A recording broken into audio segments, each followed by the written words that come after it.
What's going on today? We have a Switch Lite that came in. The customer thinks that the charging port is messed up. I also think it's messed up, so we're gonna go ahead and open it up and replace the charging port. So for these Switch Lites, they are a real pain. If you've never worked on them, you're lucky. If you have worked on them, then you know exactly what I'm talking about. There's just like a like the Switch Lite compared to a normal Switch, the disassembly is so much. There's so much more to be disassembled than a regular Switch, which is kind of wild considering that this Switch is cheaper than the other one. I wonder why that is. Don't know. Anyways, we get the 2 screws on the bottom and the 2 screws on the top taken off. And now we're going to use our 3-point screwdriver to take off the screws in the back here, which hopefully you can see this. My arms are probably in the way. And if you're wondering why I'm not wearing gloves, that is a good question. I am not wearing gloves because when working on switches, they have these little tiny screws and I can't grab them with the gloves on, so not wearing gloves, which isn't ideal for me because I don't like grubby things being on my fingers, but that's alright. That's why they made soap and water. Alright, so we have all of the screws out. Now we just need to basically separate the case here. So we're just going to start by pulling away a little bit on the corners. I always start with corners. Oh, you can't see that. Corners right here, just pull away. Pull away as we move along here. Just lightly pulling up. And as you can see, I don't have fingernails, so you don't necessarily need fingernails to open this sucker up. But it is good to have a plastic prying tool like this one to help you out a little bit. So we're just gonna hold this, just slide this guy in here.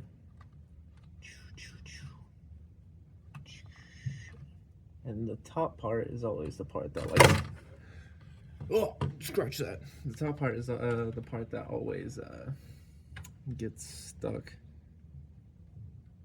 It looks like the side is stuck here on this side, so we're just gonna slide this in, and you're already seeing why I don't like working on these. They're a pain, like I said. I don't know if you need to open up the game card reader on these ones. I don't think so. Wait, you know what? I think the trick here, I'm gonna work on these in a minute, is to just pull up. Yeah, okay, there we go. Just pull up and then kind of push forward. So sometimes these can fall off. Well, not this one in particular, but like the buttons here. Those are the power and volume buttons. Those can fall off, but obviously they stay on, so just so that you know what those are. Also, this can slide out very easily. Okay, that was a spam caller, really annoying. Anyways, this guy here can slide out, which is also the power and volume buttons there. So we're just gonna go ahead and leave that like so. And then we're gonna take off the screws. There's some screws here. 1, 2, 3, 4. Like I said, this one's a little different, so we're just gonna try it. We're just gonna try that. We're gonna see what happens when we take those 4 off. With the regular Switch, everything's completely visible. I think with these ones, it's a little different. Oh yeah, see, there's also silver screws, and then there's these weird like greenish gold looking screws, like this one here. Oh, you can't see that. Like this one, it's just a little bit longer. I try to keep all the screws in one pile per level. So basically for this back piece here, I'm going to try to keep all the screws contained for this one piece in its own pile. Because there's a whole bunch of different sizes of screws and stuff like that, so. And those were the only screws, surprised. There are there's like little tabs that stick into these holes right here. So whenever you go to take it off, you may need to like push it this way just a little bit in order to get that off. And now we have access to the inside. Of course, first thing we want to do is to undo the battery, so we need to flip up this guy here, pull this ribbon cable out, and then we can go ahead and use the plastic tool and just pull up on the battery connector right there. We want to pull up on that just to disconnect the battery so that we don't have power going to the board when we're taking it apart, because you never know, they can mess something up. All right. So we're not going to work on this side over here. I know that if you're replacing like joysticks and stuff like that, you have to disassemble this separately from this one, which is also a mess. That's why it's not really, you know, beneficial unless if you're doing it for yourself to actually get these fixed. I've actually never seen hair inside of these either. There's like hair right here. Let's use our tweezers. You know, it's funny. I bought the ports from Amazon just real quick because they ship in really quick. And the pack that they gave me has the ports, these tweezers, little cloth, which I don't know what you need that for because you're not really going down to the screen there. And then a screw tool here with no bits. It's like one of those ones where you can like unscrew it and put a bit in there. There's no bits. So I don't know why they said that. Anyways, it's probably just people who don't actually work on it just selling stuff. We're gonna go ahead and start disassembling it a little bit. Oh, you know what? So I was gonna take this out. Yeah, look at this. I've never seen fuzz like this deep in a console. Like usually be around the edges and stuff, but on this one, it's like inside of it. That's strange. All right, the first thing we're gonna do is take off the heatsink here, which is just a regular screwdriver. And again, we're gonna group these screws together. There's 3 screws to take this off. Then you gotta carefully pull it out. It'll bend, it's fine, just bend it back. Just be careful when you're doing it, because obviously you don't want to bend it too much to where it breaks or something. So we got those 3 screws. Now we should just be able to grab it. I try to grab it as close to this piece as possible. Actually, you know what? I might be able to just lift from here. No, I'm not gonna do that. Grab as close as I can up here and just lift up a little bit, and then try to grab. Oh, can you even see that? Try to grab right here and pull out. And now we have the heatsink off. The next thing I'm going to take off is the game card reader here. So quite a few screws on this one. You got 4 right here. 1,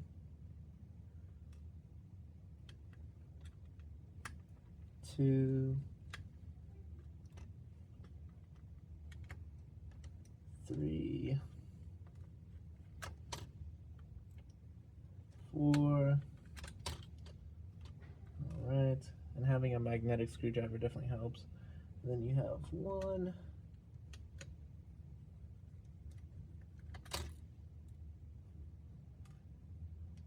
2,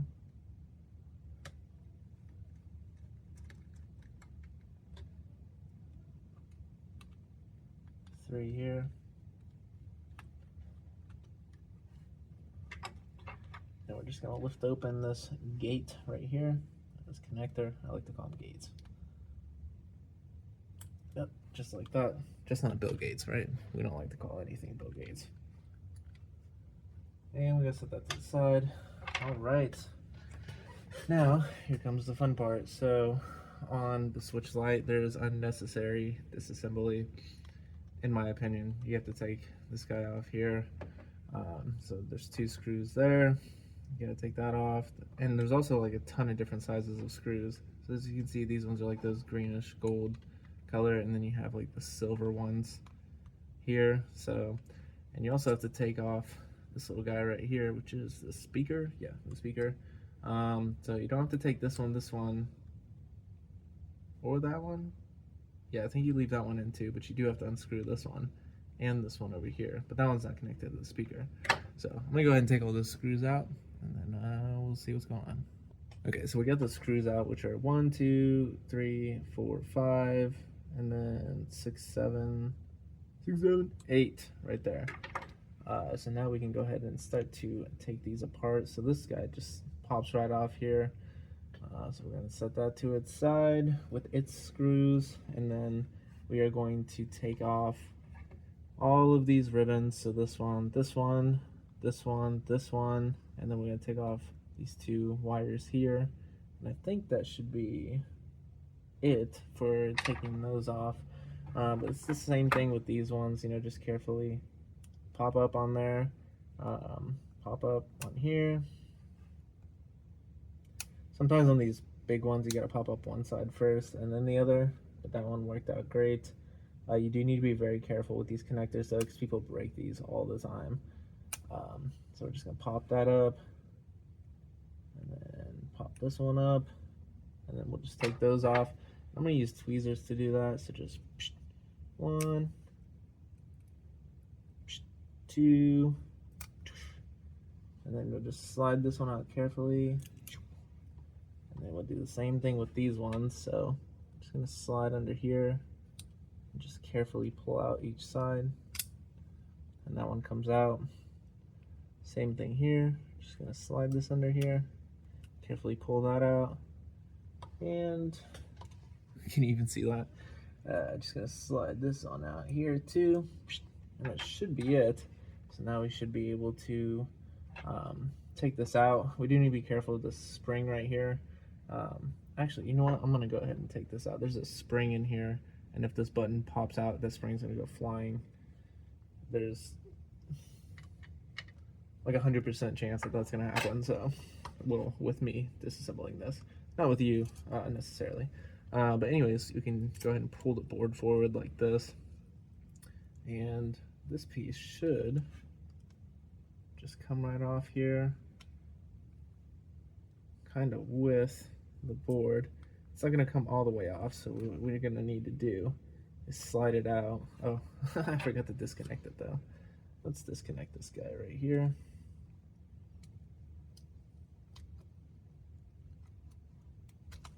There we go. Now, well, I guess it does come out with it. Never mind. Anyways, we're just gonna set that to the side though. And now we have access to the board. So we can go ahead and move this over to our soldering station so we can take off this port and try to put a new one on. All right, so I got some flux on the port here. The difference between something like this and doing a PlayStation is these are very challenging. If you are an individual and you're trying this by yourself, you are going to destroy your Switch. Just letting you know now. If you're okay with that and you're willing to try it, then you can go for it. I'm just letting you know you're probably going to destroy it. Not too worried about this port that's coming off, so we can kind of heat this up to whatever we want.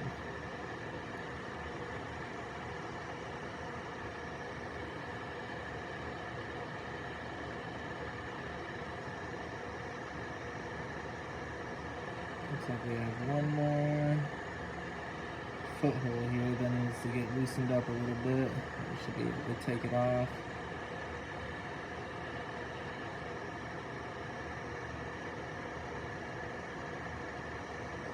Alright, so there's the port there. Now we have an empty space over here. I just need to suction out each one of those footholes, which surprisingly it didn't melt this port. I thought it would melt it a little bit, but it really didn't, even though I had the heat pretty much directly on it. Yeah, now I'm going to go ahead and section out these footholes here, which I'll just show you real quick what I'm talking about. Each one of these footholes, right here, right here, right here, and right here, we're going to go ahead and suck the solder out of there with our little sucker tool. And then if the pads need it, which are all of those guys back here, if those need new solder on it, we'll put new solder on it. But they shouldn't, unless if whenever we go to suck out the holes, it lifts the solder off of there, which is normal. That happens quite a bit. Alright, so with the board being heated back up, as soon as those turn liquefied, we're going to suck the solder out of them.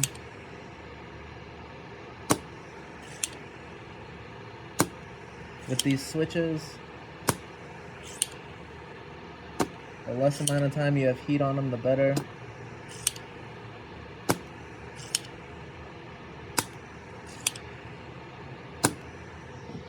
Alright, looks like each one of those holes have been cleared, and now we're just gonna let it cool down.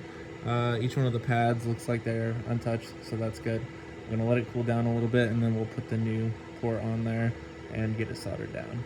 All right, so kind of out of touch with this, like I said, but we're getting back into it. So we actually don't want to let it cool down. What we want to do is we want to put the heat further back, and then we just want those pads to turn into a liquid. So we don't want the heat directed towards the port. We want the heat directed a little bit behind where the port's gonna go.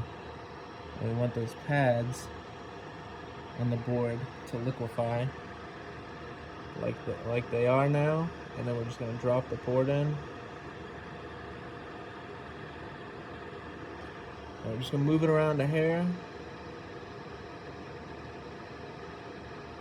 Keep that heat more towards the back of the board, and it should sit firmly like this. We're just gonna hold some pressure down.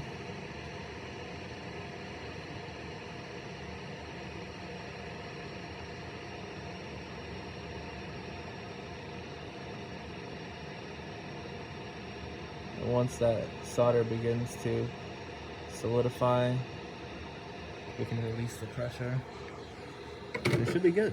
And now we're going to touch up and put solder on each one of the footholes from the back here, and mess around with it a little bit so that it sinks through and holds the port in.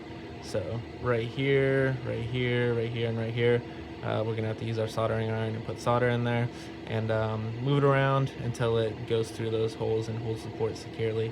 You'll know you messed up if the back of the port here, this like black plastic back here, if that's bulging out, then you had too much heat on the port and it's done for. Which is why I say to hold the heat further back here. It's not going to ruin any of these components as long as you don't blast it, you know, with incredible amounts of heat, you know, for a long period of time or with too much airflow. But yeah, we're going to go ahead and fill those footholes in with solder. All right, so I'm just going to use our soldering iron, put some solder on it, and just touch up each one of those holes.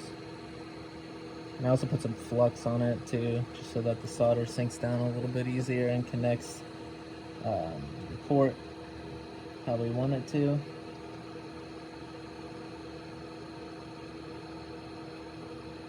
Alright, so the solder's kind of sticking up, that's fine. I'm just going to go over it again. I'm just going to keep moving around basically and holding the port, that way that the footholes are nice and secure. Alright, and there we have the new port installed, and the solder looks great on that. So now we can go ahead and put everything back together and test it out.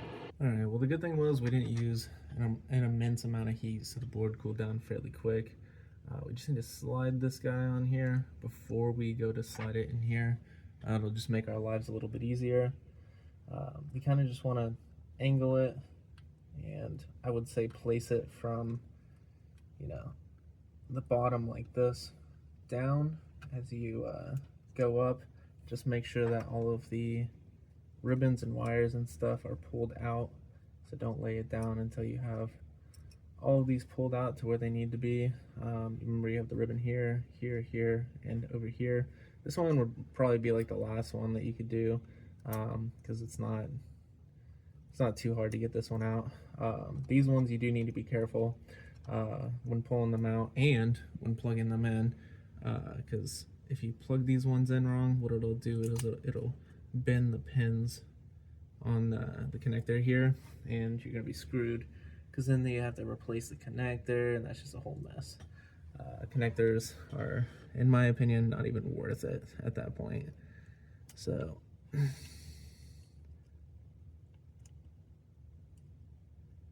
carefully pull this guy out here. This is always the challenging one, right? Because it's the widest one. Oh, and then this one snap back down. It's usually how it works.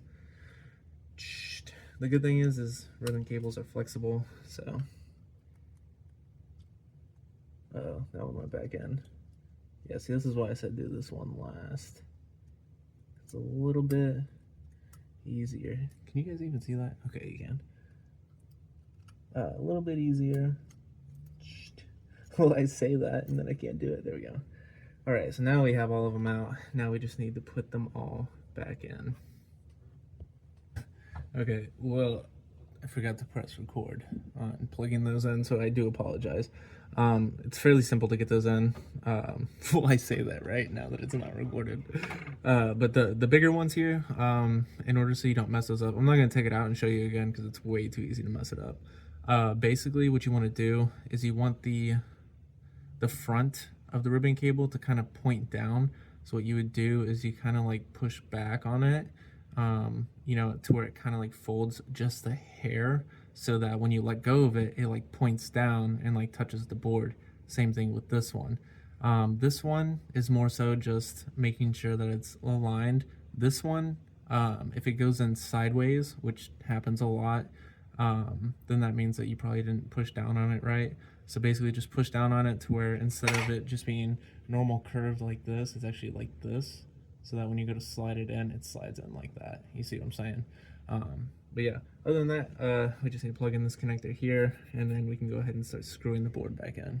Okay, so remember this, gold, well, we didn't take this one out, so gold, gold, gold, and silver, silver, silver. Okay, and then of course we have to put these ones in over here. So when you put this bumper back on here, we're just going to carefully do this. Hold that spring so it doesn't slide out, and just slide that piece up in there like that. Now that it's in there, we can go ahead and put the little trigger on. Oh, this little guy slides out all the time on the trigger. It just sits right here. So we just gotta make sure it's kind of lined up when we go put this on. And yep, just like that. And then we're gonna put gold, gold right in there. And thankfully there is one more ribbon that I can show you. That way I can show you what I mean by angled down. So this connector here and this ribbon here need to go in. We want to angle this so that it goes towards the board as we push it in, because it's more likely that you break the connector. We're gonna pop that one out for a second. Just like so. It's more likely that you're gonna break the connector if the ribbon's too high. Oh, whoops.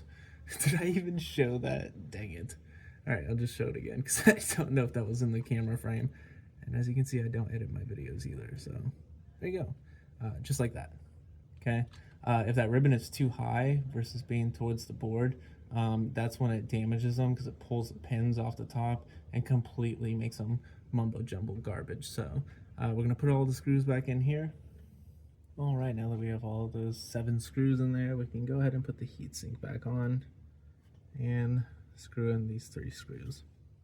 All right, with the heatsink screwed in, we can go ahead and plug the battery back in, like so. We're gonna lift up. Oh, that gate is already open. We can go ahead and slide this ribbon in, like so. Just make sure it's all the way in here. And then close that by pushing down. Perfect. And then we will get this back plate put back on here. And you just want to be careful, you don't want to pinch this ribbon right here. So we're just going to lift up a hair as we slide that in. There we go. And then we can put all the screws back in here. 1 gold, silver, silver, silver. All right, and we have all those screws in. So again, gold, silver, silver, silver. And we just want to make sure that the power, volume, etc. is pushed in, which it is. That's good. It can slide out when you go to put this cover on, so just be careful. If it gets jammed or something, just take it off and retry it. We're just going to put it on the same way it came off, so you want to tip forward, kind of push it to where it's lined up at the top, and then just kind of slide down. Actually, you know what? I think you can just kind of slide it straight on. Yeah, okay. You just want to slide the top on a little more first. As it should. Yep. Pop around the sides. Like so. And the bottom here should just pop in. That looks great. So now we can go ahead and put the 4 screws in the back. 2 screws and 2 screws, and we'll try it out and see if it's working. Boom. Look at that. Look at it charging. That's awesome. Now we just gotta make sure it actually charges up and turns on. Depending on how long that this has been off, it's gonna take a while for it to turn on, probably. So if you ever replace these and it just has this popped up for a really long time and then like the screen goes black, you may just need to leave it plugged in for a long time, because sometimes it does take, depending on how long it's been off. But this is good news. This means that the charging port was damaged, because previously it wasn't doing anything. So yeah, I'm glad that this worked out too, because I haven't done one of these in a minute. So I hope this video helped you out. Reaper's Electronics.